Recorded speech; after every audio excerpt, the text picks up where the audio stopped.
when he was dropping in the draft, I was sort of wondering why he was falling because I was like, a lot of teams could use like a stretch big. But then you hear all that, and yeah, and also I didn't know that was his babysitter. She asked him to write a goodbye letter. You know, that's crazy. That I don't care how bad you are. That's just never gonna happen, my nigga. We might just get hit with the Reaper.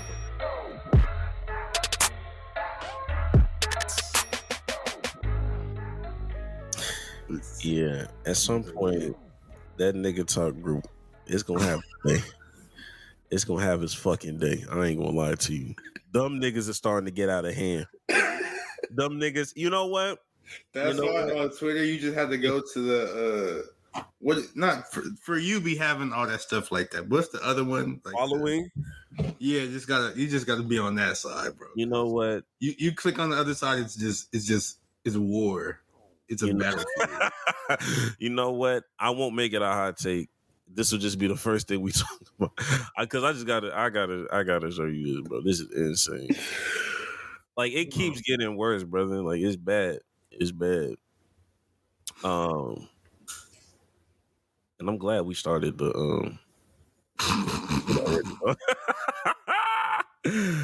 all right, man. Lord. This is insane. And since we're here, I'm finna share this hoe. And this is the first thing. This is where I drew the line, and I said I gotta block. I gotta do something. I don't know why those things like even appear. Like I don't know either. Nigga said baddies. What's the easiest way to get abs? I'm gonna stop it right there. Announcing the group as baddies. Like when I first saw that word, I was thinking maybe he's asking like girls for like tips because girls be having abs and stuff. No, but he's talking about he's referring to men as baddies. Bad nigga talk, and the quote is even worse. We gon' need to have a conversation of people that are let into this community. This community should not exist. What's wrong with people? This community should not exist. As a white man, being in bad nigga talk in general is crazy. It's a lot going on. It's a lot going on. Yeah, gosh. And abs are overrated. Okay. I'm just hating. Bro, you can get abs too, bro. I low-key got abs. I just need to. I just got layer of fat. I got some layers of fat over mine, but it's there. But anyway, back to our regular, scheduled program. Gonna be like I told Jax, like I ain't gonna lie. I only brought that up because that was gonna be a hot take, but I just felt like that just needed to be addressed to the community. Y'all need to chill out. Y'all need to abolish some things. Oh man. Hey man, look, that word coming back. We need it back. Word, hey, I've been seeing that word a lot more often. I'm here for it. Welcome back to another episode of the Play for Keeps podcast, the only podcast where we do something different, every single day, maybe. Hey, that first segment that wasn't planned at all. It was actually horrible, but It was needed to be talked about. Apparently, Lord. Yeah, that's y'all got some issues. Y'all got some issues, and it's bad, man. It's bad. Make sure y'all like, comment, subscribe. I think we're at 500 subscribers at this point.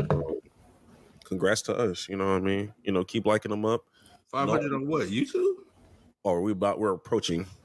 Yeah, I think we're we have 496 on YouTube. We finna hit 5. We finna get 1,000 soon. What the heck? Boy, look.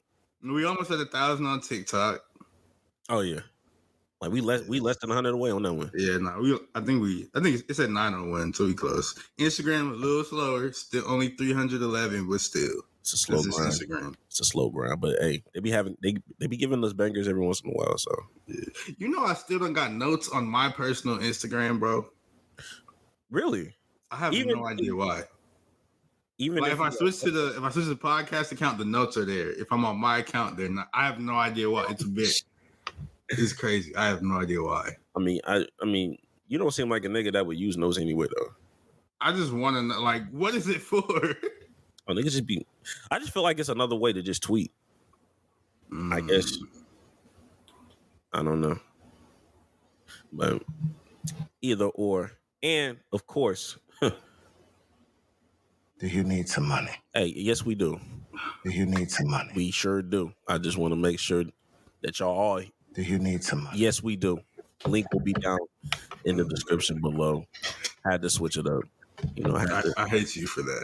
I hate you for that. I had to switch it up. No cap. That other intro was way too long. But yeah, man. To start it off, we dropped a video. Look, I saw what happened last week. Well, not last week, yesterday, about the Ryan Garcia thing. And at one point, I think I was going to edit. I was going to edit something. Yeah. Because I need to drop some. I was low-key slacking this week, trying to get my shit together. But then that shit dropped. I was at work. I'm like, I texted him, my nigga, I'm going back to our last episode and I'm cutting that bitch up and we're dropping that shit tomorrow. Because this is insane. At first, I'm thinking, he got expelled, he got banned. I was like, he's already suspended. But before I get too caught up into it, apparently, Ryan Garcia. Ain't no apparently, ain't no allegedly. We were there. There were witnesses, or we weren't there, but the internet was there. That's recordings and everything of what happened. Yeah, I mean, he said those words, the N-word, that, you know, F the Muslims, F all them people. It was very vulgar, and as a result, he has been banned from expelled from WBC boxing. And at first, when the announcement came, I thought it was fake because it was just like a random Twitter account. Yeah, and like the picture was grainy. I'm like, nigga, what the? So I thought it was just like a fake account or something. But no, it's the real one. He just don't got the blue check because Elon did away with all the blue checks, so we don't know who's real and who's fake. But nah, Ryan Garcia was officially banned, expelled, whatever you want to call it, from WBC promotions because he was talking bad about black people and Muslim people. And it's just like, what happened to Ryan Garcia, bro? Yeah. I don't know, which is crazy because just last week I saw a TikTok of this man talking about the Bible, like in depth. This man is very knowledgeable about the Bible, like from a scripture standpoint. Not saying that like that means anything, but for a nigga to be this like wilding out right now, I'm just like, bro. That'd be the thing that we were raised. That'd be the thing that pissed me off. Everybody always want to talk about like have like Jesus is king in the bio and how they love God and they're Christian and everything like that. And then they just come out and make all these hateful comments, and it's just like Jesus wouldn't like that. That's a complete opposite of everything Jesus stood for. He wouldn't say nothing like that. Damn, I'm still old. You are still trying to preach that. Oh, you're such a good person. Just like that's not how that works. I'm still old enough to remember when he ain't have tattoos and like he was really in his Jesus arc for real. Like he was really talking about like I love God. He used to tweet that like I love God, I love Jesus. Like so serious. What happened to Ryan Garcia? Because he was normal. Because I remember like before all of this, really, he was just that, I guess, TikTok boxer essentially. Like you see him on TikTok or Instagram or even any social media. Really, he doing them challenges. He got like people with he like makes them wear like a padded suit and he'll punch him to show his punching power and do all that. Like he was like that. He was doing viral videos and he seemed normal. And then I think because he fought Tank before Haney, right? Right. He fought Tank. It was like during that whole like press run, promo runs, like something. I don't like. He was normal until like I don't know what happened, and he just snapped and became Doodle Bob out of nowhere. Like he became Antonio Brown. And I feel like he was a little bit. He was still somewhat normal in the press run of Tank. He just kind of felt, in my mind, it kind of felt, he's like more on this cocky shit. You really trying to sell this fight. Yeah. And then like the promo for Haney, that's where I was like, oh my God, this who is he was losing his mind with Tank. It was officially lost by the time he got to Haney, bro. It was completely crazy. Obliterated. I'm still lost for words. CTE crumbles the mind at an alarming rate. and you never know when it's gonna actually just completely fall apart. But that nigga's brain is fall. It fell off the bone. It is Did off. did you see the comments his dad made or whatever? No, I didn't. I don't have the tweet pulled up, but I don't remember like exactly, but I can paraphrase. He was essentially, because somebody were interviewing him about, oh, what happened to your son? Why is he going crazy like this? And he was just like, Ryan doesn't really talk to me no more. He talks to his mom more than he talks to his dad. Although he will still reach out to his dad, it's just not that much. And he said that Ryan had like a problem with alcoholism, and they've been trying to get him help, but he's just not paying attention. And this is what's going on. He said that Ryan said he can control it, but he obviously doesn't think Ryan can. And these are the results of alcoholism plus CTE plus, well, maybe not drug use, because he tested positive for some drug, but it wasn't like one of the crazy drugs. It was just like a steroid or something. True. But it's just the combination of all that. It's sad to see. It's so bad. On top of that, like I remember he bought a ring for one of his girlfriends. He has multiple girlfriends. He bought a ring for him. Shit was $1.5 million. He making that much off the fights? I mean, look, he bet $2 million on himself and got $12 million out of that. So, and spending 1.5. Never mind. and was with another girl like 2 days later. I'm just this is different. Hey, this is different. He's not a normal human being. He's not a normal human being, but we gonna have a conversation about these young niggas, man. These young niggas and these women. That's another conversation to be had. He's not the only one. He's just the most wildest one out the bunch, and even that's questionable. Yeah, I don't think he's the wildest one out the bunch. He's like the mentally wildest one, but as far as like antics with women, he's not the wildest one. Zion, we will never forget. I ain't gonna. Yeah. Anthony Edwards, you're up there too, buddy. You're up there too. He ain't no up there. He's there. He's there, nigga. Who was there? Jalen Green, he's there as well. Is LaMelo not there? I can't even. I mean, he on a come up, but he ain't got nobody pregnant. That's the problem. But he dating somebody like 30 something. Yeah. Man, I would say, you know, lack of guidance, but you know, these niggas don't want to be guided. So it is what it is. That's your money, not mine.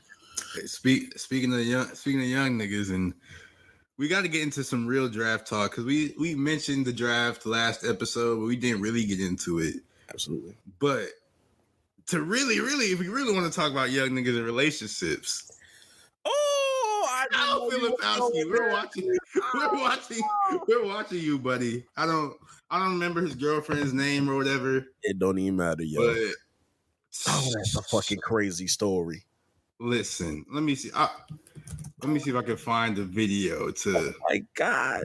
Wrap it up, because I just not remembered that when we started talking about it. Hold up, let me see if I can find something. I did not know we was gonna start with that. That's a great pull, honestly.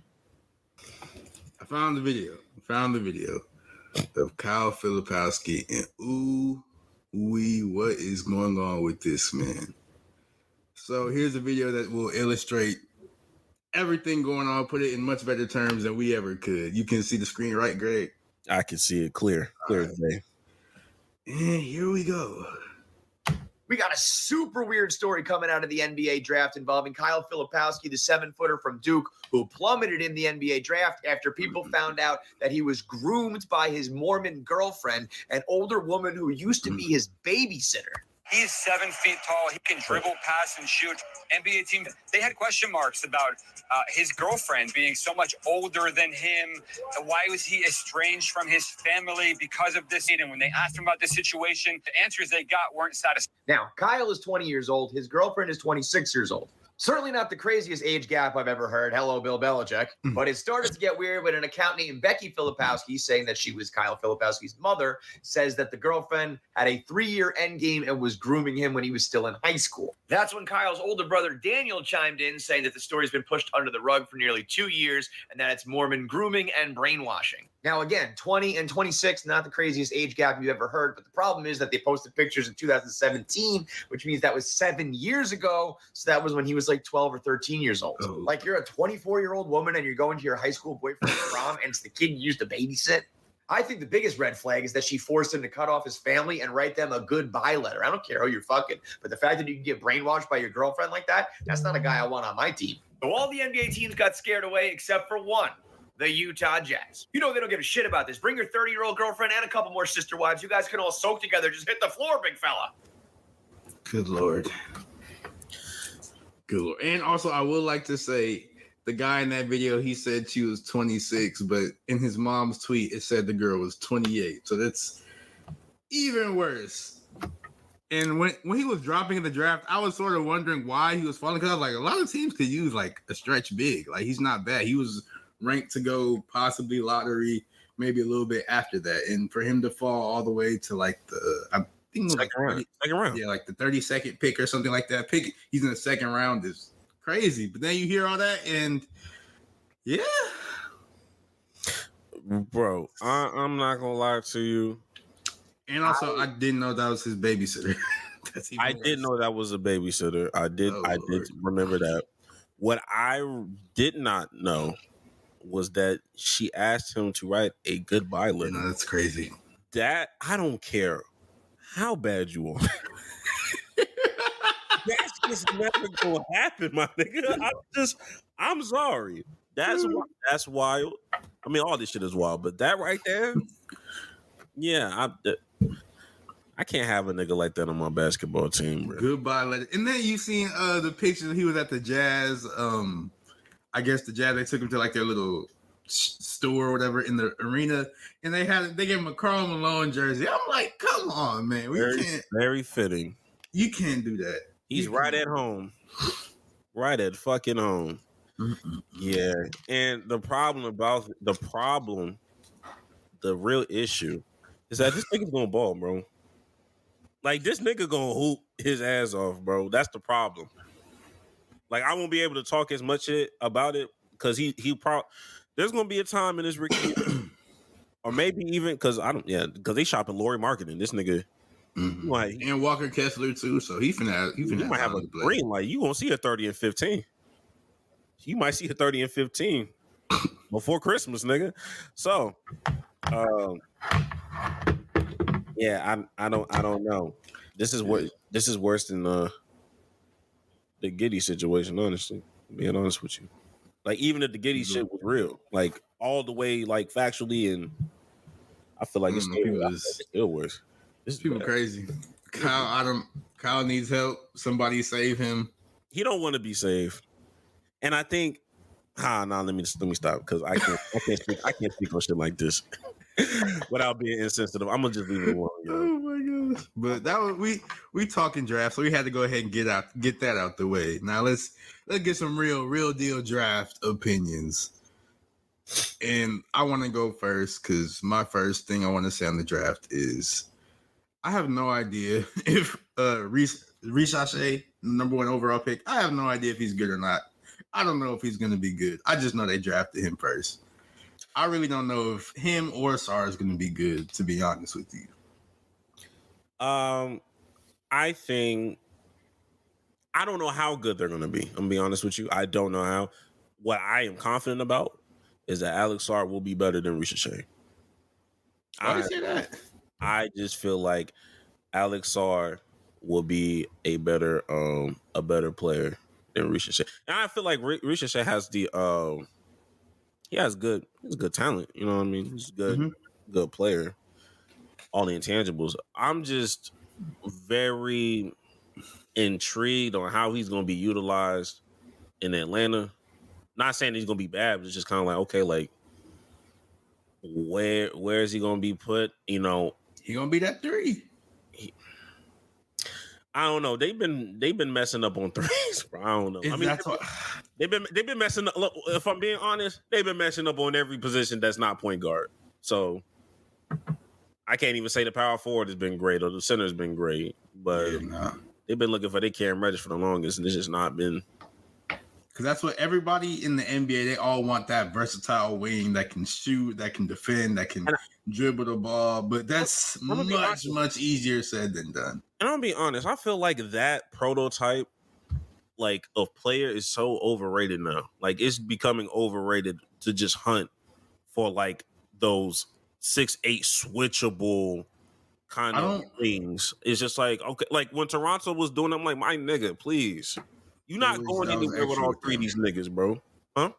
I said that was what Toronto was doing was very, very extra. But I feel like that like 6'8" switchable wing prototype, like that's the prototype that everybody wants, and it got popular because, like, I guess in 2010 era, like that 2010s era was the prime for that because you had LeBron, you had KD, Paul George, Kawhi, Melo, like everybody was like, oh, we want one of those.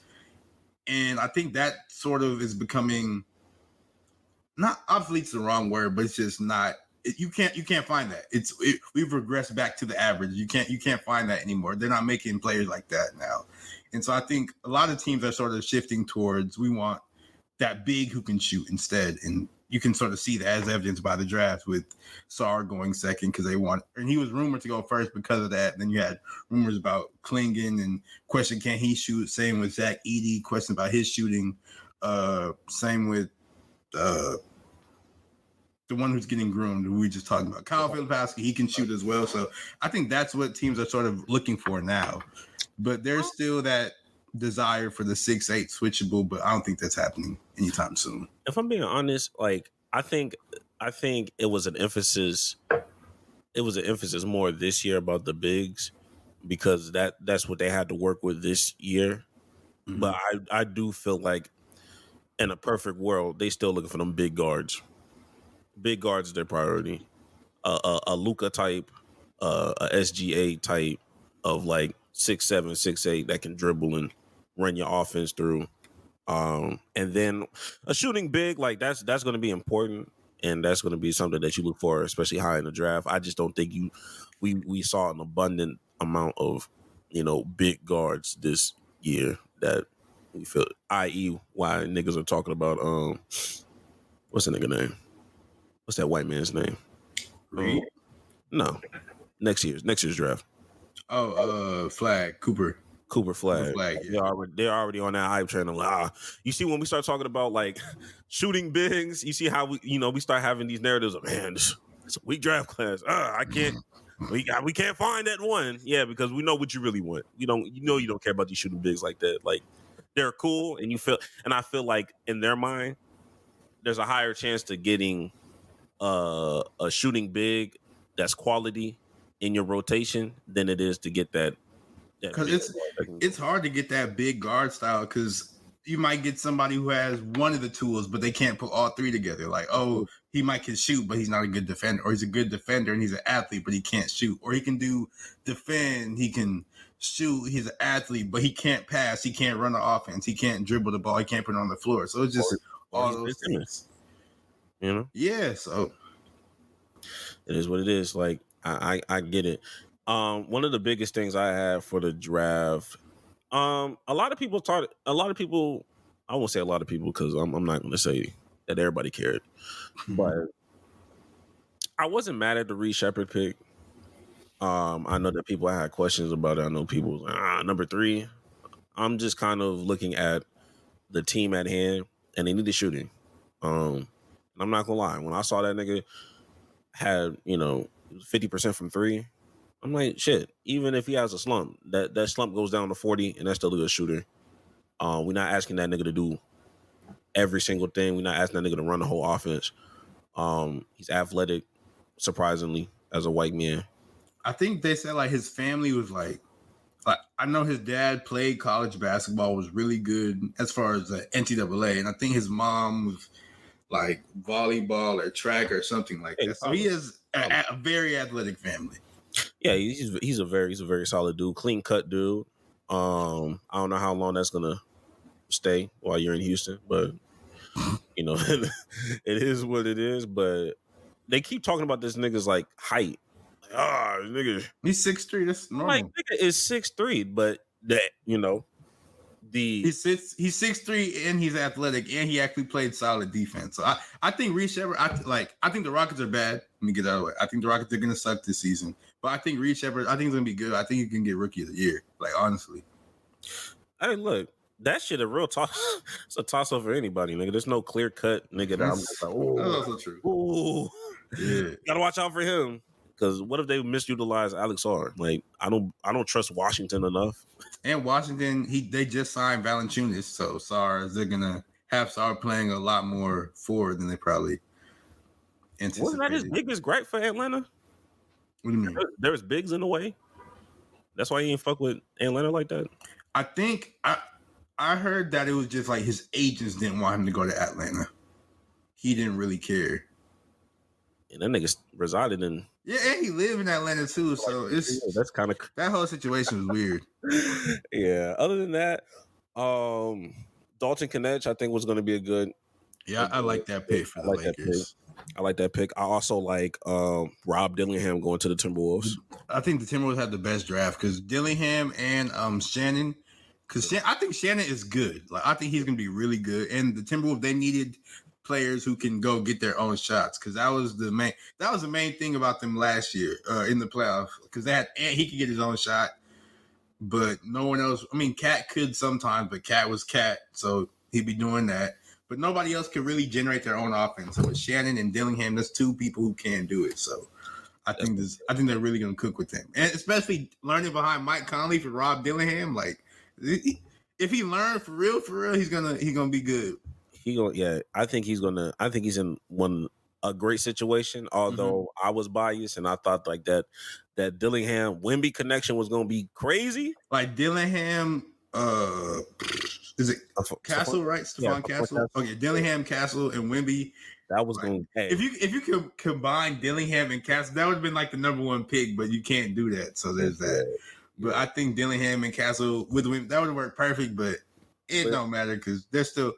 Even in there with Castle and Wemby and Dillingham and everybody else in Timberwolves, both of them are going to cook regardless. So it don't really matter. Very, very true. A sleeper one for me because people don't know how they feel about this player. I do feel like Zach Edey is going to be better than what people think with the Memphis Grizzlies. I'm not saying he going. Shit, he may win Rookie of the Year. Like I don't know what these. This is a different kind of draft, but I'm saying like I'm not saying that he's going to be ahead of his class, top of his class, but I could definitely see. I've seen this nigga's improvement from junior year to senior year, like how he moved junior year and how stiff that nigga was, and I was like, okay, this is Taco Fall 2.0. Like he gonna be in the G League later in life. After looking at his senior year, and granted, I had to watch a lot more film on him because job, but seeing that nigga move, I'm not gonna lie. I don't know what they did. This nigga moves a lot more smoother. He gets up and down this court a little bit faster than I expected it to be. He can shoot. It's just a matter if they're gonna allow this nigga to shoot. But he has the capabilities of shooting. He's for sure gonna get left open at least a couple times, and he gonna pull that hoe. Yeah, so it's just a matter of how they utilize him. But I think John Morant, I honestly think that's a good pairing for John Morant. Yeah, we'll see. We'll see. And one other thing I had with the draft, really two other things. The Jazz, they got Cody Williams just so OKC didn't. I thought that was funny. And then the Pistons, I have no idea what you're doing. Like Ron Holland, all the upside in the world. But y'all these shooters, bro. I know Cade just signed that deal or whatever, and so he's happy he's getting paid. But I know he is not happy to have to play basketball with a team full of nobody can shoot. The only shooters they have are Tobias Harris, who they just signed, and that's Tobias Harris, and Tim Hardaway Jr., who they just signed, and that's Tim Hardaway Jr., bro. Like that's still better than what they had. Yeah, but still, I 100% thought the Pistons would draft Knecht. So I'm really surprised Knecht fell that far. So good on the Lakers for picking him up. But man, yeah. I don't get it, Pistons, but you do what you got to do, man. Who's their head coach now? The one who is Bickerstaff. Okay. Okay, that might work. That might work. I don't know, man. Maybe it was just a Donovan Mitchell thing of why niggas in the Cavaliers just kind of. Do they have a new coach yet, or? Do they? Know. It's not important. I don't care that much, but yeah, I don't remember. Oh no, yeah, I don't care enough to look. But yeah. That's fair, but it is what it is. Oh, and with all this draft talk, we didn't talk about the biggest, most important pick of the draft, the real Rookie of the Year. Bronny James, he went 55th overall to the Los Angeles Lakers. Yeah, my nigga Bronny. Yeah, come on now.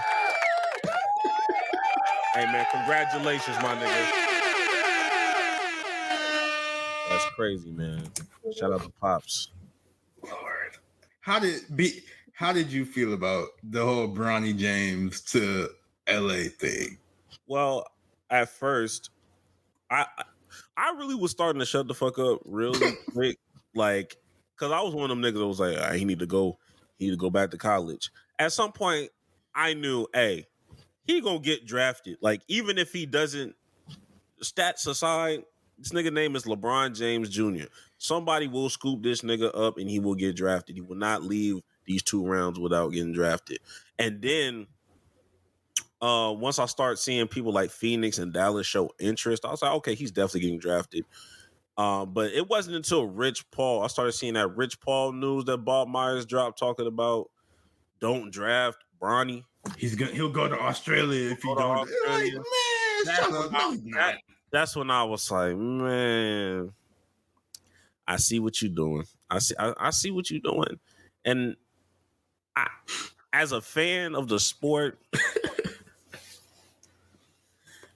I'll be honest, I don't give a fuck. I don't give a fuck about it. Like, it's like, it is what it is. It is what it is. But as a black father, you said as a black father, like you are a black father. as a black man and an aspiring father. Aspiring father's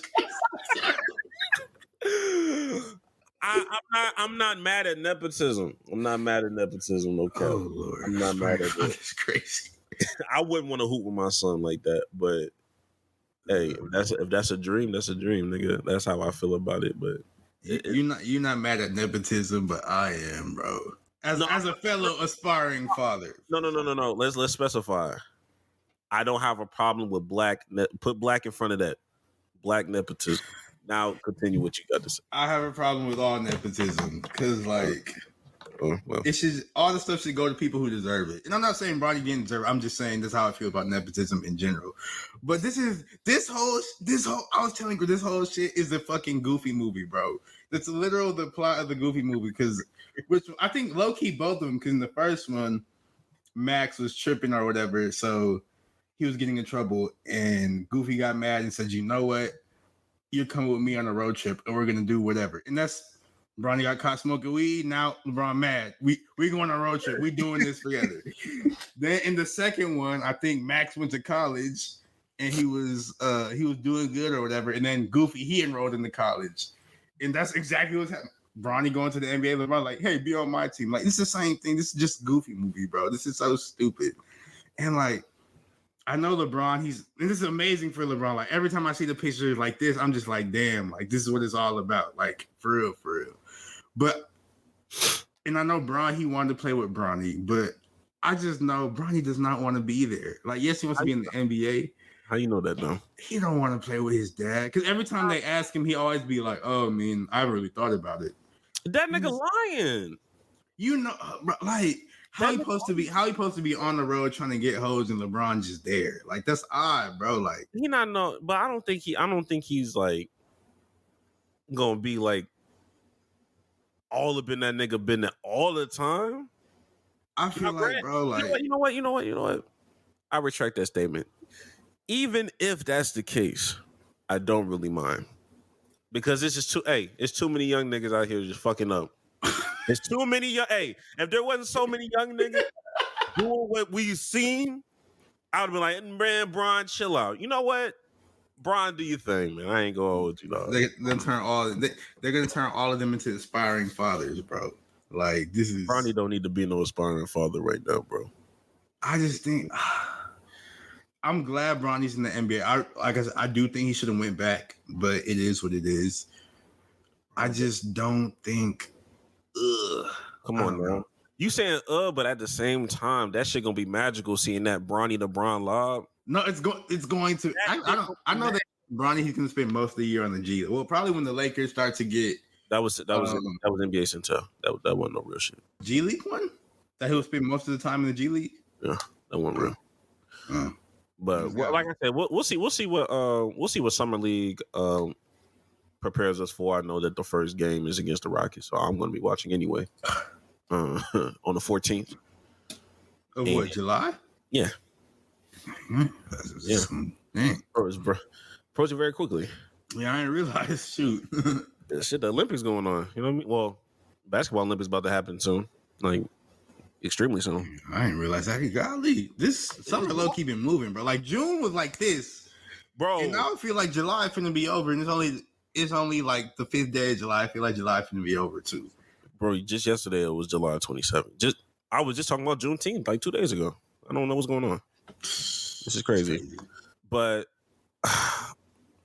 now I don't like how they are using this 4-year, contract of LeBron James Jr. Like I don't like the narrative they're spinning because they're making it seem like this some unheard of shit. It's happened before. Let's not act like it doesn't happen. But to sit here and expect, did you think Bronny was finna have a $600,000 contract? Like let's if we gonna play the nepotism game, you gotta follow it through and through. Like let's not be obtuse and think, oh yeah, we gonna put that nigga on the minimum and we can cut this nigga anytime. Being LeBron James' son? Come on now. Let's you knew that. Like that right there, that 7.9, that don't mean shit to me. That don't mean shit to LeBron either. Like that don't shit. That don't mean shit to LeBron either, honestly. They don't really need that shit. It's more of like a security thing. Like, okay, 2 years, and then we have a team option on the 3rd year, if I'm not mistaken. And then the 4th year, they can do whatever the fuck they want to do. But that don't mean shit to me, honestly. Yeah. And on top of that, niggas was out here talking about him wearing the number 9. Talking about, that's disrespectful to Nick Van. Like, nigga, shut up. You know what? Shut up. You know why? Didn't Rondo wear number 9? Nah, even worse, nigga. That nigga Kent Bazemore wore number 9. And I ain't hear none of you niggas talking about Kent Bazemore. The same nigga that got crossed up by James Harden. The same nigga that wouldn't go back to the Lakers and went to the Warriors because he thought he was going to have more playing time and a chance to win a ring, and the Lakers won that year. Fuck, nigga. Come on now. Y'all do not care about that fucking number 9 like that. You said Kent Bazemore. In my head, I was thinking KCP, but then I was like, no, you meant Kent Bazemore. And I was like, oh. Bazemore, nigga. Where's Kent Bazemore now? Out the fucking league. That's what. That's fucking crazy. And he regrets his decision every single day of leaving the Lakers a year too early. It is what it is, my nigga. Kent Bazemore is a 35-year-old in the G League now, unfortunately. I didn't know he was 35. What the heck? Hey, man, time is moving. Time is moving. I thought he was like 27. Golly. Y'all was not talking about Nick Van Exel when that nigga Kent Bazemore was wearing your jersey. And this wasn't even during like the Lonzo Ball era. LeBron was still here. Come on now. Let's be honest with ourselves. It's cool though. Outside of that, I hope he makes the team. I hope he's like on the team more than the G League team. Nah, I want him to get in because I need him to get better. Like, because he only had those couple months in college for real, and he wasn't even playing that much because he had his whole heart, not injury, but like the heart problem scare or whatever. So I think he should just get more run in the G League so he can actually get more experience playing basketball, especially at a professional level. And so when that happens, then he'll probably, of course, be better than others and get to the NBA and blah, blah, blah. But I want him to be able to actually have time to play and be able to cook a little bit. Because he's not going to do that. You can't just put him on the opening day roster immediately and give him 20 minutes a game. Like, you can't. Of course, you're not going to do 20 minutes. And at the same time, like, I get what you're saying, and I guess it depends. It depends on what the purpose is for Bronny. If you're trying to build his confidence up and make him not be so passive and be more aggressive, then I can see why you would put him in the G League. But if you're just trying to get him NBA basketball experience, I'm gonna be honest with you, the G League in my opinion, is never going to prepare you for real basketball and real NBA basketball. Yeah, but if you just throw him on the roster, if you just go guard Russell Westbrook. Nobody's saying nobody's saying go guard Russell Westbrook. Hey, go guard KCP. He's gonna get cooked probably too. I mean, if we're talking about playing the game of basketball, I would rather him be in the NBA like in some minutes. But if it's like I said, if it's more about him getting more of an aggressive motor and scoring and doing some other things, because everybody's out to go get their own. They're not playing team basketball in the G League, bro. Niggas is trying to show out and give out 40 and give out 50 so they can get picked up on a two-way contract and get shown out. They're not trying to play and make the right pass. And I mean, I agree with that. I'm just saying he needs time actually playing basketball instead of time on the bench. Because if he's not in the G League, if he's on the Lakers roster, he's more than likely going to be spending. He's more than likely going to be getting DNPs, and that's just a waste of everybody's time. Okay, and like I said, I see where you're coming from. And I guess for me, I hope they treat it more like a Cam Whitmore situation where they're threading the needle a little bit more. Like he's in the G a little bit. He's has some other spots going on in the NBA roster. Goes back to the G League, just kind of ease him in there. And if that's the case, yeah, I'm cool with it. But we'll see. Summer League for me is going to tell me a lot about what's going to be. What is all of it? Oh my God.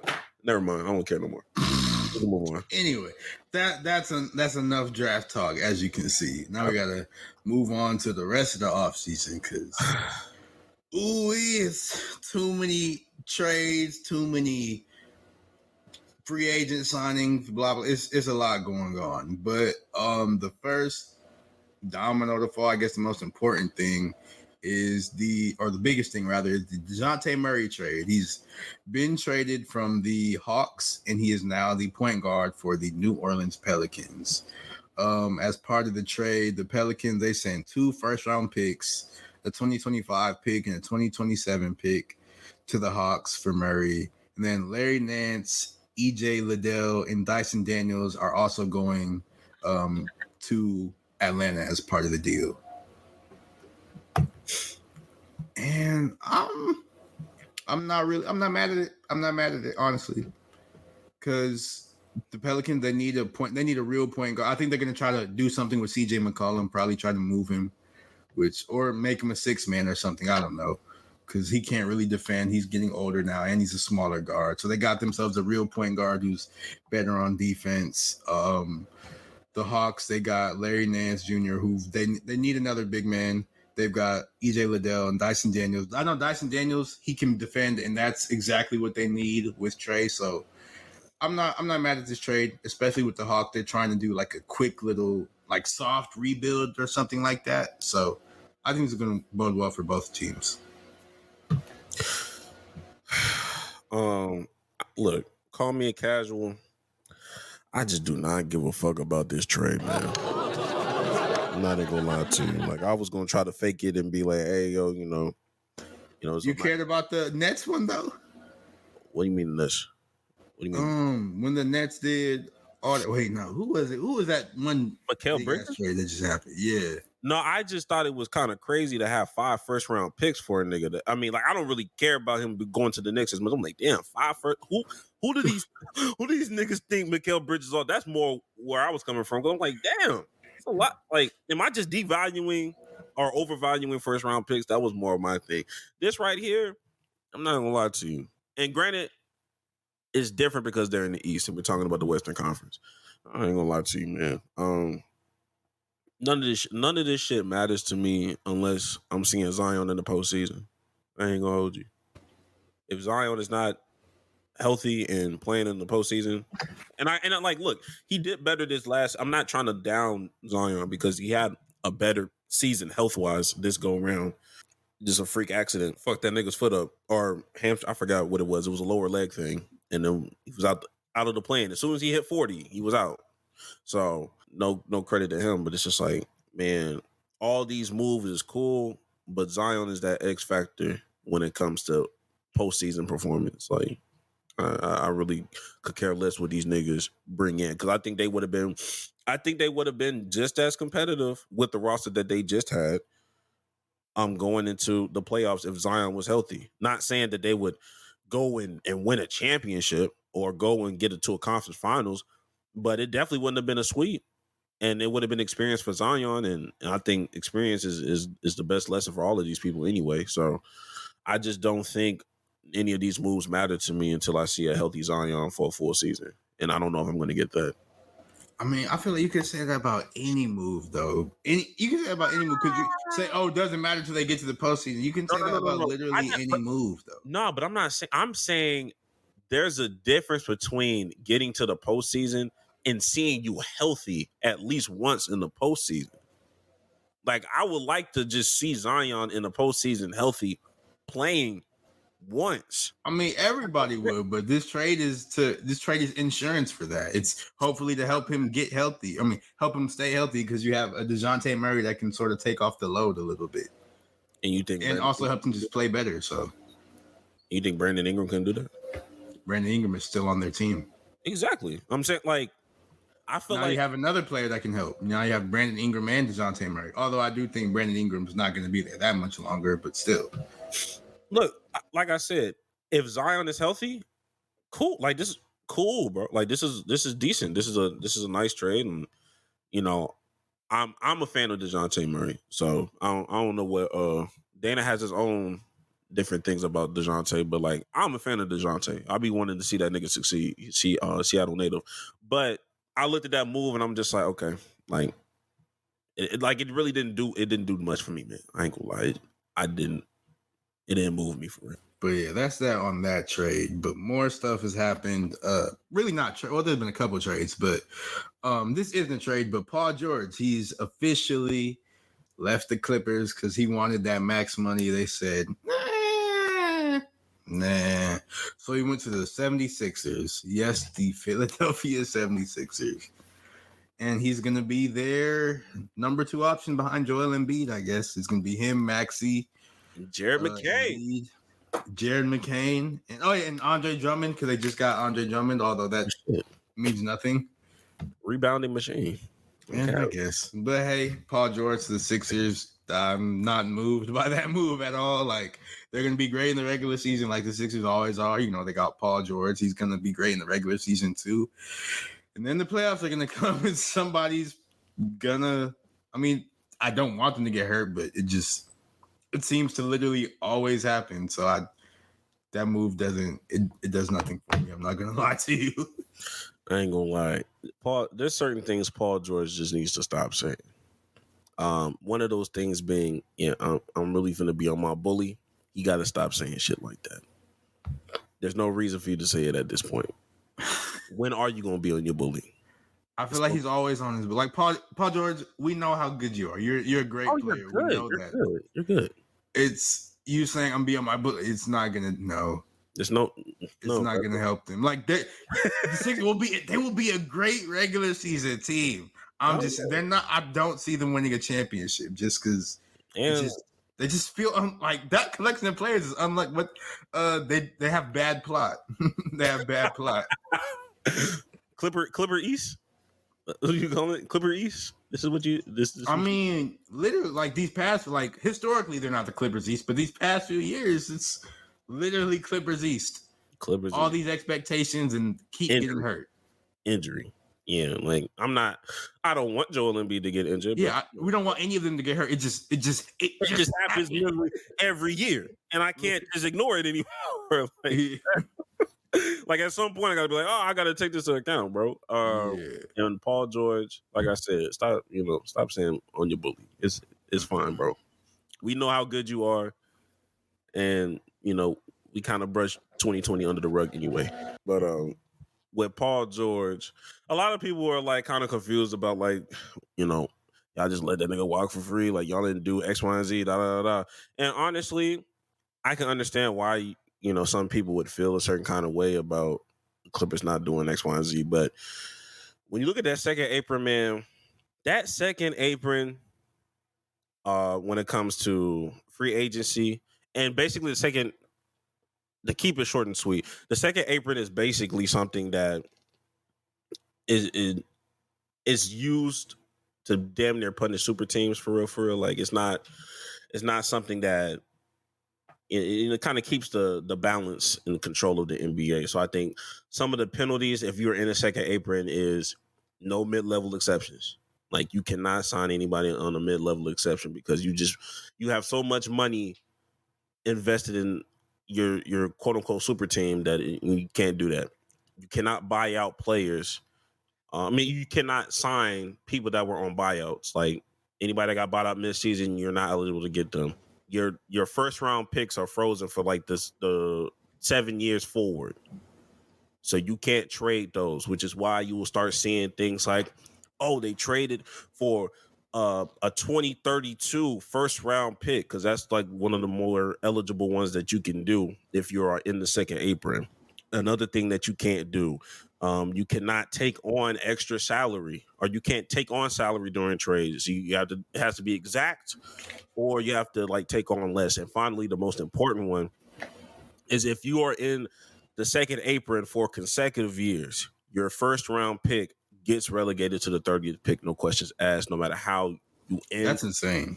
No matter how you end the season, no matter how bad or good it was, if you are in the second apron for consecutive years, 30th pick. So that's what the Clippers and maybe the Suns, like those are things that they are looking at before signing niggas like Paul George to a max. It's just not going to happen because they feel like that you're not going to get us to a championship more than us going a route where we have more flexibility as like franchise to move some pieces around. So it is what it is, but that's crazy. That second apron, crazy. That second apron, it was made. I mean, it was made for, there to be a lack of super teams. And Lord and behold, feels like it's going to be a lack of super teams. I feel like this whole apron, all that stuff, I think it's gonna make it's gonna cause a lot of players just change teams now. It's gonna look very weird. Like you're gonna see like Paul George in the Sixers jersey. It's weird. Like, why is that happening? True. It's gonna be very ugly. Klay Thompson in a Mavericks jersey. Weird. Yeah. And speaking of Klay Thompson, he's signed with the Mavericks. Splash Brothers is no more, unfortunately. Yeah. And that's all the Warriors' fault. It's all Draymond. Well, it's the front office fault. It's the Warriors. I was gonna say it's all Draymond's fault, but no, it's the Warriors' fault as a whole because they could have nipped all this in the bud. But. Tame that nigga or send that nigga away. You know what I mean? Like, you cannot gaslight me. Yes, Draymond Green is a very pivotal piece of why the shit went into explosion the way it did. That being said, y'all still had all the control in your hands. And what did you decide to do? Give that nigga 4 years, $100 million. That's what you decided to do after allowing that man to assault a light-skinned player. Granted, he was light-skinned. I get it. But come on, bro. On company time, you do that shit off the court.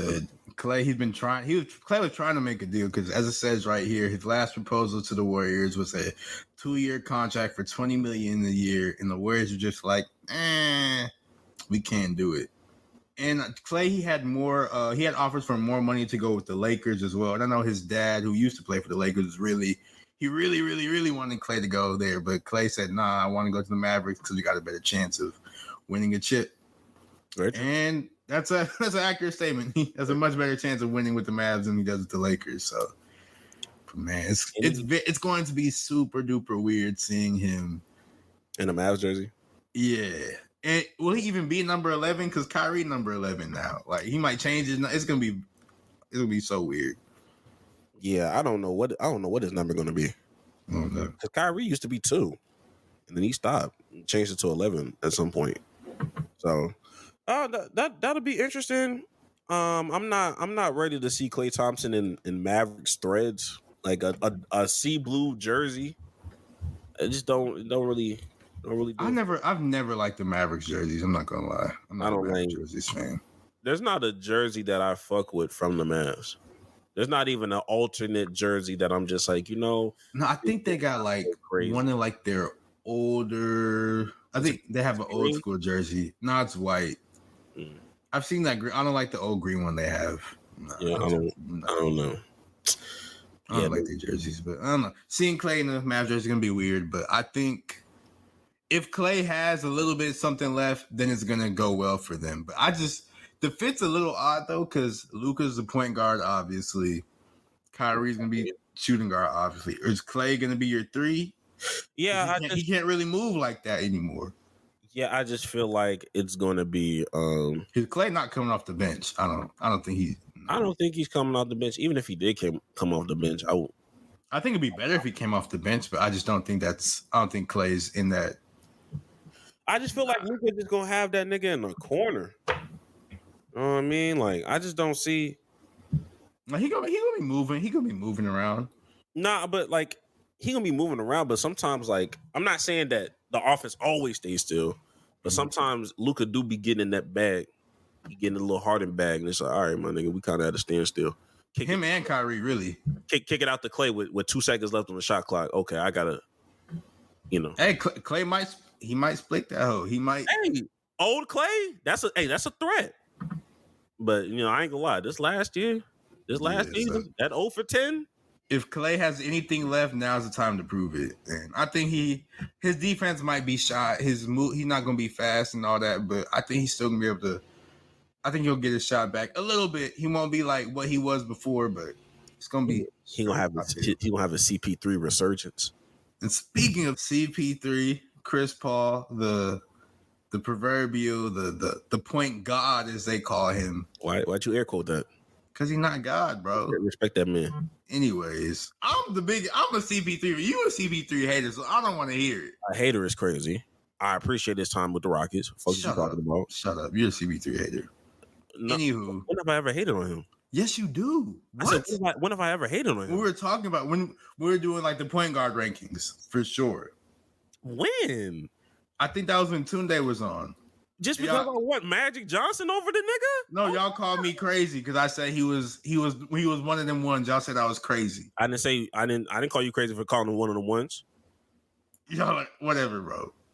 Y'all was calling me crazy. Y'all, or maybe y'all don't slander CP3. Y'all slander me for supporting CP3. I think the problem, maybe the problem was you viewed 40-year-old Chris Paul a little bit more than I viewed 40-year-old Chris Paul. Maybe that was. I wasn't talking about 40. I'm talking about Chris Paul as a whole. Yeah, I'm talking about whenever he was the Phoenix Suns. I just didn't have no high hopes for the nigga. Whatever. Anyways, whatever. Chris Paul, he is now a San Antonio Spur. Damn. So we finna see. Everybody been crying about, oh my God, get Wemby a point guard. Get Wemby a point guard. Hey, you got the point. He got the point guard. That's fire. And it's like people can look at it a certain way because a part of niggas will be like, oh, give him a point guard. And then some ungrateful ass niggas are going to be like, okay, but you gave that nigga a 07 BMW. Hey, that's still a BMW though. Like you talking about, you can't talk. If you're talking about point guards, no matter how old he is, unless he can't move, you can't talk about CP3. Nigga, point guard. Hey, You want a point guard? You got the point guard of point guards. Going from Jeremy Shohan to anybody is an upgrade. But to get the point guard, and Pop likes CP3. Like they probably see like the game the exact same. Like it's gonna work too well. I'm not gonna lie. And then you have Stephon Castle, who they just drafted. He's gonna be learning from that man too. Like, hey. Yeah, man, it's crazy. It's crazy because our anniversary of like different videos were coming out, and it's funny the things we were talking about just a year ago versus what we're talking about now. Talking about, oh my God, seeing Chris Paul in the Warriors jersey is just gonna make me puke. Yeah, if it was for me, I would have stabbed him. I remember. Bro, we were so unhinged, bro. We were so unhinged. Oh, gosh. But now we talking about this nigga being on the Spurs. I think it's going to be a good fit. They're not going to do much. Well, let me not say that. No, I have a question for you. Like, regarding CP3, like, does this mean that Chris Paul has just accepted his fate and like, you know what? I'm not going to get a ring. Let me just go be mentor. Or is he just a little bit crazy enough to be like, hey, Wemby needs a point guard. If I can unlock this demigod's potential with my passing, we might can squeeze into something. If this was 2 years ago, I'll say yes. I think now, I'm not saying that he's accepted his fate. I'm just thinking, I think Chris Paul at this stage of his career thrives really well with not rebuilding situation. I don't know what I want to call it rebuilding situations, but situation where you can mentor somebody. Yeah, like he really thrives and like he's really the one that made Shea. Like Shea was always going to be good, but he overachieves teams' expectations. I remember when he got sent to OKC. He's a floor raiser for sure. Maybe not ceiling, but floor raiser. They're making the playoffs. When he went to OKC and they said they had a 0.8 chance of making the playoffs. At first, I was that was one of the first times I looked at Daryl Morey kind of crazy. Cause I'm like, my nigga, why the fuck would you? Why would you trade that nigga to OKC? Like that's foul. And he made the best of that situation, and they made it to the fucking playoffs. And this was before play-in was even invented. That was a legit 8 seed. Yeah, got that bitch out the motherfucking mud. I can't hate on that. You can't hate on Chris Paul. Chris Paul just do what he do, bro. That's introduced me to Lou Dort, nigga. He introduced me to Lou Dort. I remember him. Yeah. I'll forever remember that nigga. I ain't gonna hold you. That nigga cold. But with the Spurs, I'm not gonna sit here. I'm not gonna lie. My Spurs hatred is still gonna be there, but they're gonna threaten that plan. They're gonna threaten that plan just off of Chris Paul alone. Yeah, they're not threatening the play-in, bro. They're making the playoffs. I'm not saying that. No, I ain't saying all that. No. Hey, it's okay. I'll say it for the both of us. It's okay. You're not saying that shit for me. I don't claim none of that shit. But they got a chance. They got a chance at that plan. Hey man, we'll see. Got a real chance at that plan, man. Was that all the? Oh wait, no. Still probably. And there's a couple more free agent moves, but we'll talk about them real fast. LeBron, he re-signed. Surprise, surprise. Oh. Derrick Jones Jr. He left the Mavs. He's going to the Clippers. Isaiah Hartenstein, he's at OKC. They need a big man who can rebound, so good for them. KCP, he left the Nuggets. Now he's with the Magic.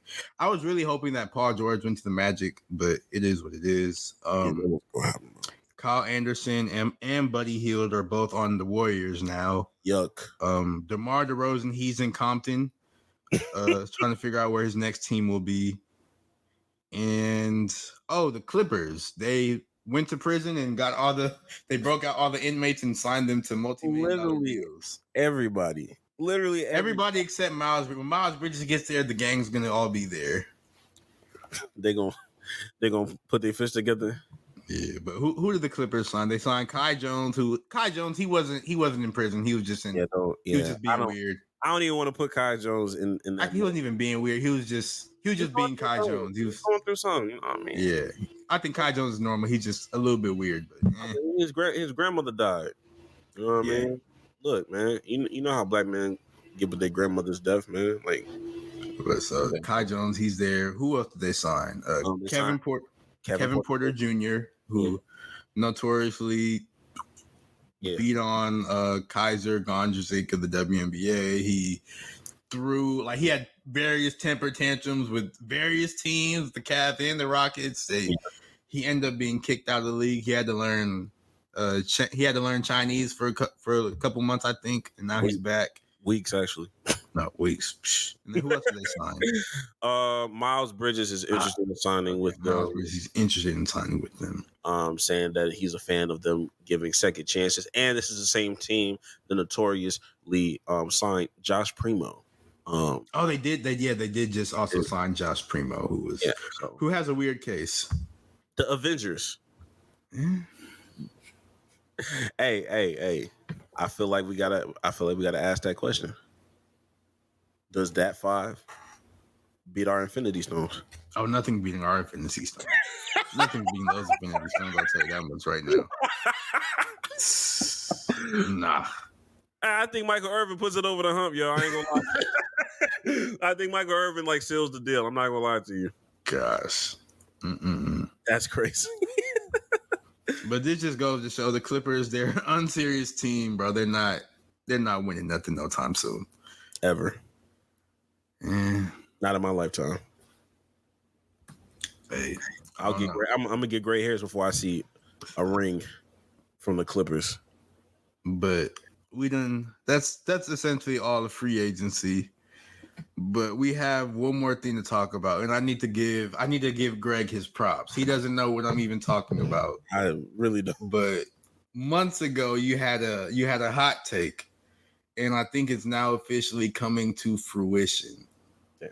Because the Celtics are up for sale, and I believe they're asking for like $5 billion or something like that. They should probably get more. But Celtics are up for sale, and this is also occurring. No, if you guys can't read, the Boston Celtics are playing the Denver Nuggets at a game in Abu Dhabi in October. This was announced in March or whatever, but it's just sort of coming back to the timeline now. And months ago, Greg had a hot take, and he was like, "Oh man, those Saudi billionaires are going to start to get involved in American sports." And nigga, it looks like it's happening. I had no idea this was happening. It looks like it's happening. Damn. Hey man, look. Hey, that's you was right, Greg. You was right. Hey, that's just one domino, nigga. Okay. God damn. I didn't know it was gonna happen this quick. I ain't gonna hold you. I thought we were still like maybe 1 or 2 years removed before. Damn, they're going there. Yeah. Interesting. The stuff they haven't been sold yet, obviously, but this is just interesting because hey, they're going to Abu Dhabi. It's finna be some billionaires in attendance more than likely. We're going to see. More will be revealed. I think the Celtics is probably one of the worst organizations to like even like attempt to like sell. Of course. That's one of the most American white organizations. They're gonna see that brown owner and like they won't know how to react. Oh, they go spaz hard, bro. But if they keep winning though, it's gonna man. They needed to do that shit for like a Toronto or like a Brooklyn Nets or something. Somebody a little bit more just just pro something, or like whenever these expansion teams happen. Oh fuck, I forgot about them expansion teams. Oh my god.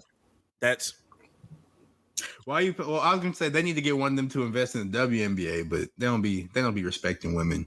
So never mind. Not yet. Let Caitlin Clark and Andrew Reese keep doing what they're doing. They might. Hey, you're not wrong.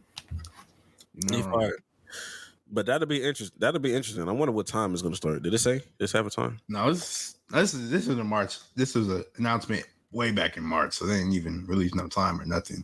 Okay, so, yeah, that's interesting. Yeah, it's interesting. We'll keep our eye on it for sure. Yeah, but man, I think that's everything, bro. That's it. Yeah, seemed like it's about that time. You know how we do it.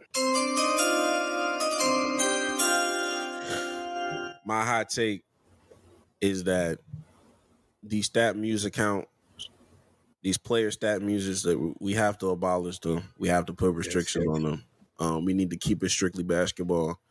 These niggas think that they players. These niggas really think they one of them. I saw some other shit and I can't find it, but this one will suffice me. When I saw some shit like the first full day of being a Dallas Maverick in a book, can't wait to see where this journey goes. Nigga, stop. For what? For what, brother?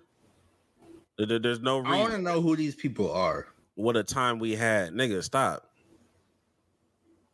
What else we have here?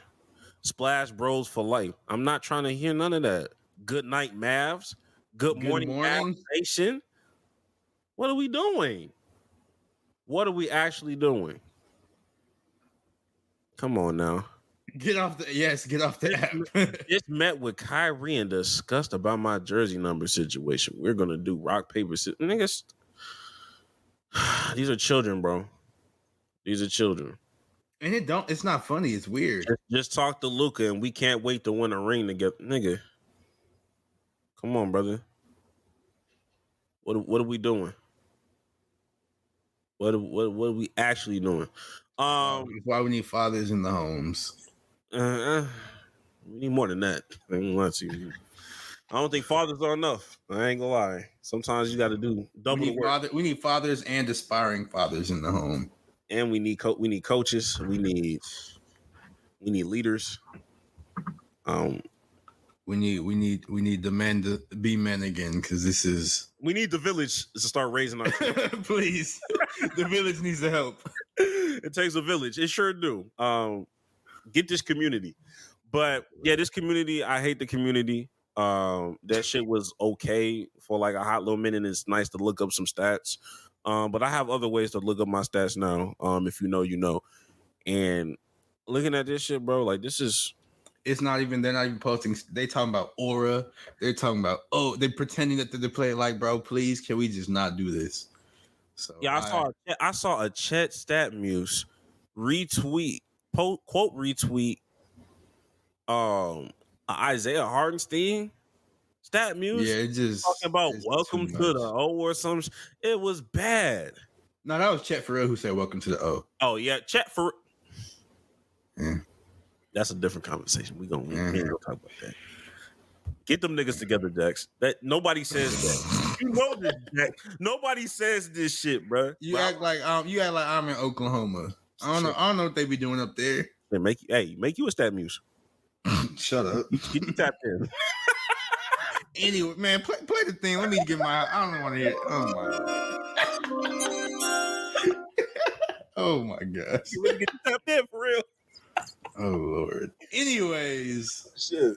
I had a hot take, and I had a couple hot takes, but then I just remembered that I have the actual hot take I put on my computer, and I'm just now seeing it. I forgot to actually talk about it, but I remembered it, or I see it now, and this is my hot take, and it's really based on something Dana said to me.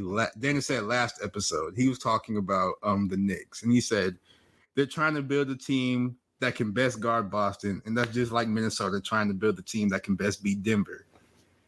And I think my hot take is teams that are built specifically to take down one team, you're not going to win. Always fail. I agree. Always fail. It's just like the Rockets, because the Rockets they were built to take down the Warriors, did not happen. So funny. The Timberwolves they took down Denver and they were happy about it. Did not have the brain fart right now. I forget the word, but they just did not have the whatever. They did not have the insert word here to defeat the Mavericks. I literally can't think of the word. No, I know what you mean. Yeah. Yeah. And now the Knicks, they were trying to do the same thing in order to beat Boston. And it's not going to work for them because if you build specifically to beat one team, that's your whole identity. And that's be a good team. No, just be a good team. Because even hypothetically, in a weird case, the Rockets somehow decided to beat that legendary team with the Warriors. Yeah, that play style. Who's to say he was going to beat LeBron on one of LeBron's?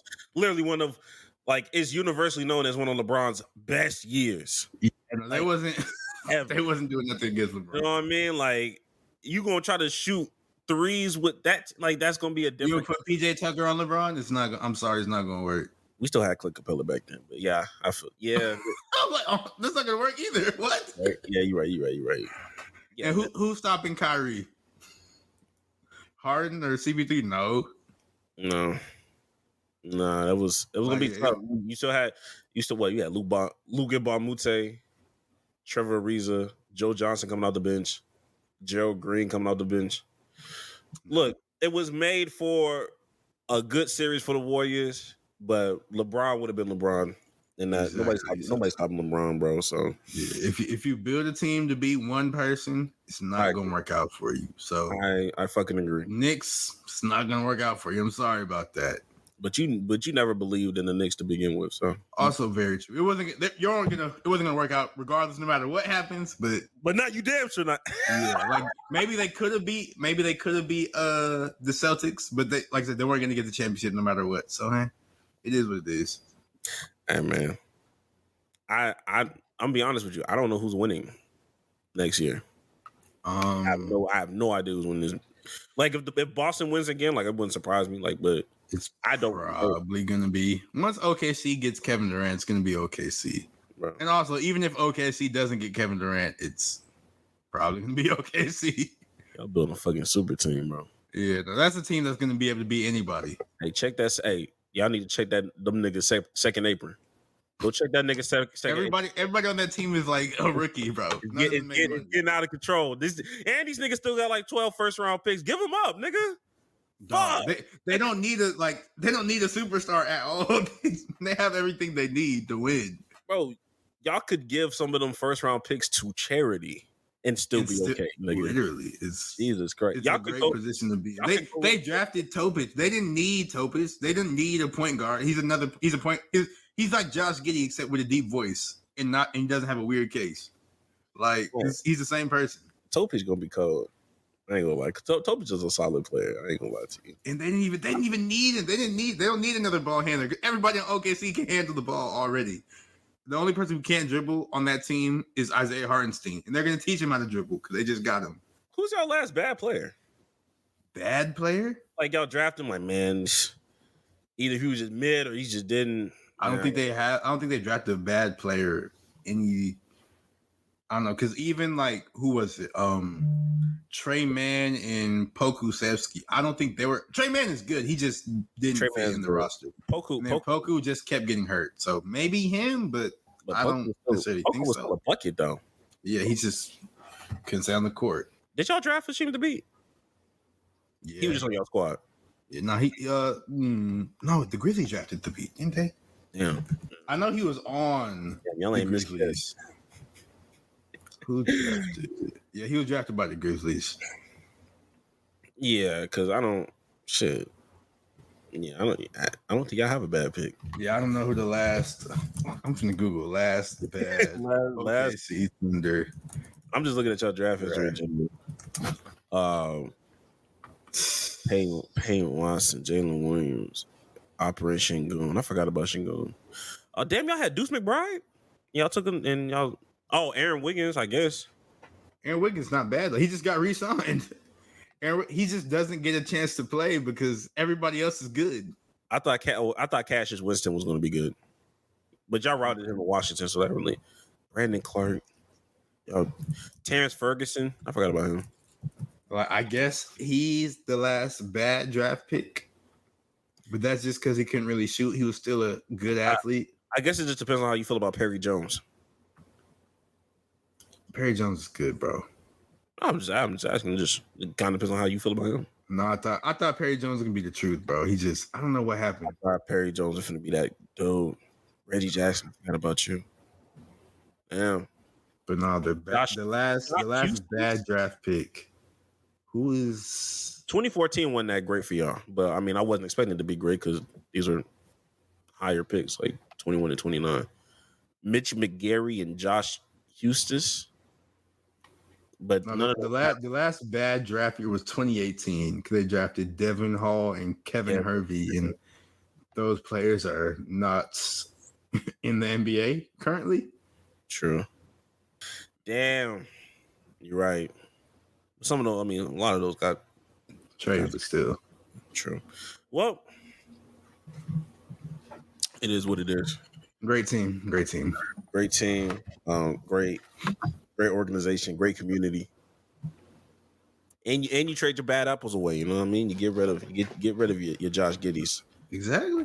Great PR. So, that concludes another episode of the Play for Peace podcast. Make sure y'all like and subscribe. Road to 500. I think by the time it's all said and done, we'll be at 500 by the time. Oh, we're already at 498. Is that right? We might, by the time this episode drops, we might be at 500. Yeah, we pretty much will be. By the end of this night, we'll be at any last words, Jax? Hey, man. I don't think I said this in a minute either, but if you want to change your life, please go do some life-changing shit. And I ain't got shit for y'all. I mean, I ain't gonna lie to y'all. Stop falling for the rage bait, man. Stop falling for that, man. It's political time, man. It's presidential election time, bro. Like, stop allowing some of these things to get on your nerves. They doing it on purpose. Ban that Hawk to a girl. Like, it was. The joke was funny for a little bit. It's not that goddamn funny. Lord. Not to put it on hats and t-shirts and for her to threaten to quit her job so she can start a podcast. Stop giving these. I'm gonna leave it alone. Stop giving these people more power. Stop it. It's not that deep, y'all. And with that being said, we'll catch y'all niggas next week. Go get some bitches. Go touch grass.